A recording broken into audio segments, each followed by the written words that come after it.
40 million tons of granite now stand between 800,000 people, and a water crisis that has been building for 4 decades. Northern Colorado just finished constructing its answer to that crisis, and what they built is the tallest new dam in the United States in 25 years. Chimney Hollow Reservoir sits about 50 miles north of Denver in Larimer County, tucked into the foothills just west of Carter Lake. When full, this 350-foot wall of stone will hold nearly 30 billion gallons of water across 740 acres of surface area. Communities stretching from Fort Collins down to Broomfield have waited since 1985 to use water rights they already owned, and that wait ends next year. The root of the problem traces back to the original Windy Gap project, completed in 1985, with what seemed like a straightforward purpose.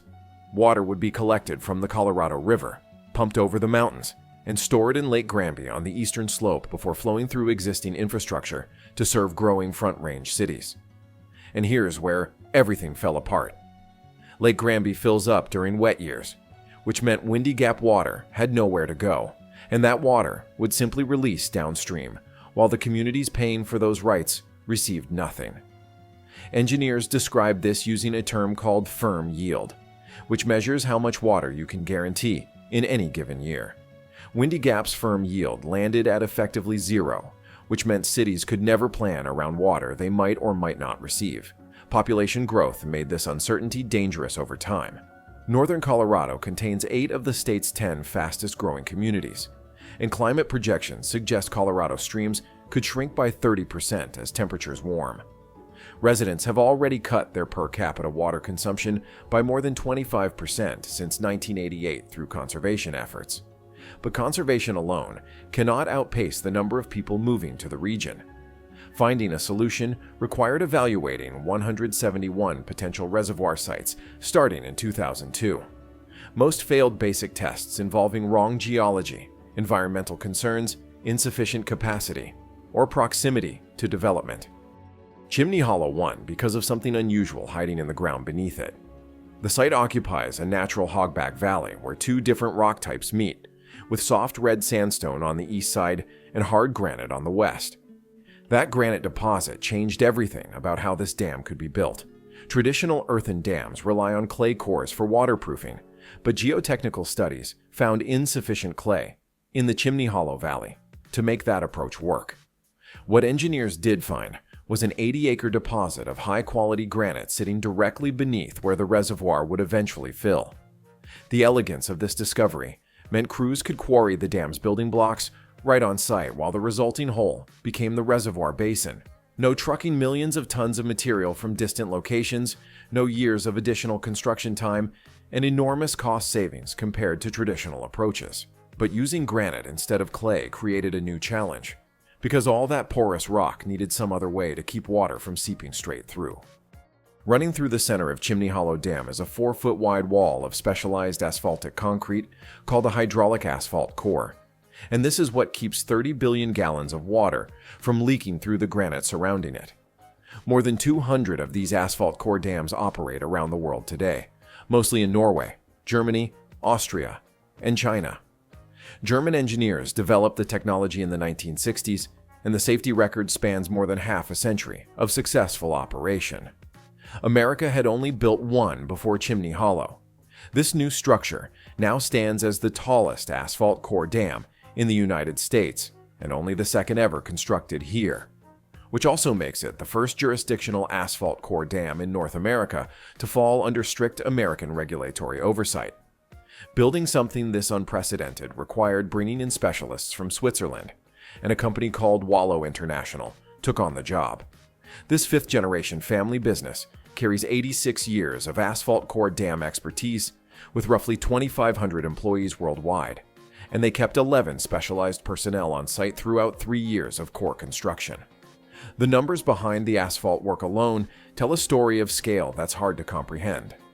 Workers logged 3.3 million work hours over more than 1,000 days while placing 512 individual lifts of asphalt, totaling 200 miles of paving.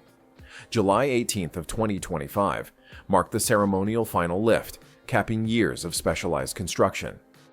12 million cubic yards of rockfill went into Chimney Hollow Dam, and at the density of compacted granite, that adds up to approximately 40 million tons of stone quarried from directly beneath the future reservoir. Peak production at the on-site quarry reached between 62,000 and 63,000 tons of rock every single day.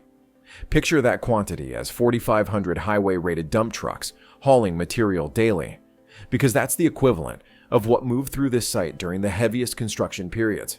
Processing all that granite required a $10 million crusher setup running 20 hours daily at peak operation. And this made Chimney Hollow one of the largest mining operations anywhere in Colorado during those years.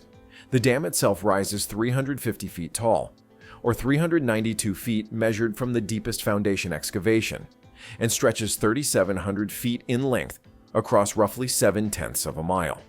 1,000 feet of width at the base tapers to a 30-foot wide crest at the top. Getting the foundation right demanded drilling 2,000 holes totaling 32 miles to create a grout curtain tying the structure into bedrock, with some foundation components extending 230 feet below grade. A secondary saddle dam standing 40 feet tall with a clay core adds roughly 30% more storage capacity to the main reservoir. Costs climbed from an original construction contract of $485 million to approximately $600 million by completion.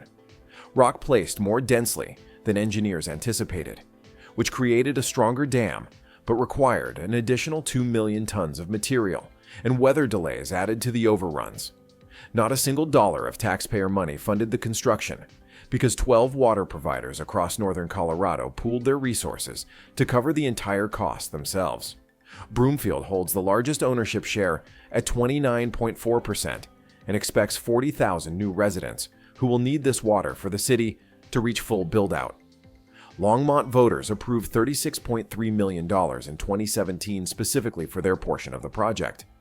The Colorado Water Conservation Board stepped in with a $155 million loan in May of 2024, one of the largest state financing packages ever assembled for water infrastructure. The other participating communities include Erie, Fort Lupton, Greeley, Lafayette, Louisville, Loveland, and Superior, along with Central Weld County Water District, Little Thompson Water District, and Platte River Power Authority. Save the Colorado and the Sierra Club fought this project in court, raising concerns about further depleting what critics call the most dammed, drained, and depleted river on the planet. A federal judge dismissed their lawsuit in December of 2020, finding that agencies had followed environmental laws throughout the planning process. $90 million in environmental commitments came out of that legal battle. The largest single piece is the Colorado River Connectivity Channel, a $23 million bypass around Windy Gap Dam that finished in October of 2024, reconnecting river segments for fish passage and sediment movement that the original project had blocked. Grand County received $15 million for a habitat restoration fund near where the water originates, plus $45 million in water and storage for environmental purposes. Monitoring programs now track water quality and temperature impacts, while flushing flows help move sediment and improve fish habitat downstream. On the reservoir site, more than 2,000 acres of adjacent forest will remain as open space, and Larimer County plans to restrict access on the east side to protect golden eagle nesting areas, along with rare native plants. June of 2025 brought a discovery that caught everyone off guard. Routine water quality testing detected naturally occurring uranium leaching from the quarried granite throughout the dam embankment, and this element had always existed in the rock without anyone anticipating it would dissolve into water at concerning levels. Initial filling got pushed from late 2025 to early 2026, while extended groundwater baseline testing continues in coordination with the EPA and state agencies. Construction crews capped unused materials with clay to limit additional leaching. Several mitigation options remain on the table, including dilution at a 20-to-1 ratio, with other water sources, on-site treatment, or processing at downstream facilities. Officials point out that every drop of water reaching consumers will pass through treatment plants first, regardless of which approach they choose. The dam stands complete despite this hurdle. Water will fill the reservoir. Only the exact timeline and treatment protocols remain uncertain. 4 hold points built into the fill plan We'll let engineers monitor how the dam responds as water levels rise, and reaching full 90,000 acre-foot capacity should take approximately 3 years, putting the reservoir completely full around 2028 or 2029. Unreliable Windy Gap water rights become a guaranteed 30,000 acre-feet annually once Chimney Hollow operates at capacity, enough supply to serve approximately 60,000 households. The reservoir works like a bank account where wet year flows get captured when Lake Granby fills up, stored through dry periods, and withdrawn whenever communities need them. 825,000 people currently depend on this project, a number that will likely exceed 1 million as growth continues across the Front Range. For cities that spent decades unable to plan around their own water supply, everything about long-term development changes with this storage in place. Recreation facilities should open around 2027, including 10 to 12 miles of trails, a concrete boat ramp, swimming areas, and day-use facilities managed by Larimer County. Only wakeless boating will be allowed, with no motorized watercraft or overnight camping permitted. Seven Oaks Dam in California, completed in 2000, holds the title of last major dam this tall built anywhere in the country, before Chimney Hollow. The era of massive dam construction largely ended in the 1970s and 80s, once environmental concerns, legal challenges, and the shortage of good remaining sites brought that building boom to a close. Climate volatility is changing that calculation now. Longer droughts interrupted by intense flooding make storage more valuable rather than less. But finding ways to build responsibly with genuine environmental mitigation costs more time and money than earlier generations ever spent. $600 million and $90 million in environmental commitments bought Chimney Hollow after decades of planning, years of legal battles, and expertise imported from Switzerland. Whether this model can address water challenges across the broader American West remains unclear. What nobody can dispute is that 40 million tons of granite now stand in the Colorado foothills, ready to hold 30 billion gallons for communities that waited 40 years to use water rights they already owned. Within a year, water begins flowing into Chimney Hollow Reservoir. Within 3 years, it reaches capacity. And for the first time since Windy Gap opened in 1985, Front Range communities will have the water security they always needed but could never count on. That's what happens when you finally find the right place to put 40 million tons of stone. If you found this look at American infrastructure interesting, hit that subscribe button and turn on notifications so you don't miss our next deep dive into the engineering projects shaping the country's future.